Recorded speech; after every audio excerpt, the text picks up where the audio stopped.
एक कौवे की गरुड़ से दोस्ती हो गई। दोनों काफी समय साथ गुजारते थे। उनमें मित्रता इतनी गहरी हो गई थी कि आपस में कभी कोई बात नहीं छिपाते थे। एक दिन दोनों एक नदी के किनारे पेड़ पर बैठे बात कर रहे थे। तभी एक यमदूत उधर से गुजरा। वो कौवे को देखकर मुस्कुराया। गरुड़ और कौवे ने उस यमदूत को अनदेखा किया और अपनी बातों में लग गए। लेकिन अगले दिन फिर वही हुआ। दोनों बातें कर रहे थे, तभी वो ही यमदूत फिर उधर से गुजरा। वो फिर कौवे को देखकर मुस्कुराया। इस बार कौवे को कुछ शंका हुई। उसने गरुड़ से कहा कि ये यमदूत मुझे देखकर कल भी मुस्कुराया था और आज भी वैसे ही मुस्कुराया। कुछ गड़बड़ है, हो सकता है मेरी मृत्यु आने वाली है।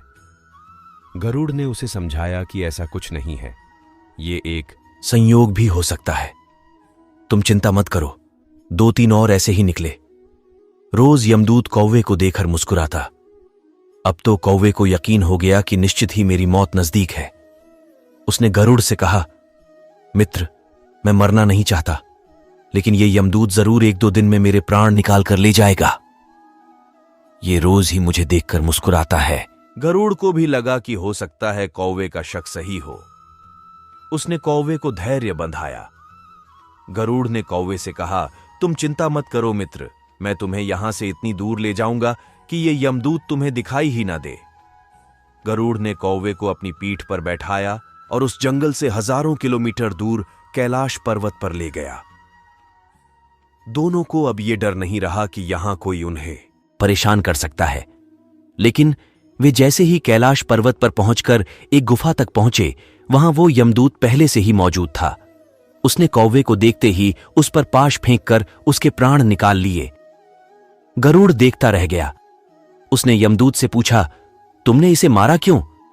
यमदूत ने कहा कि इसकी मौत इसी समय लिखी थी, इसलिए इसके प्राण निकाल लिए।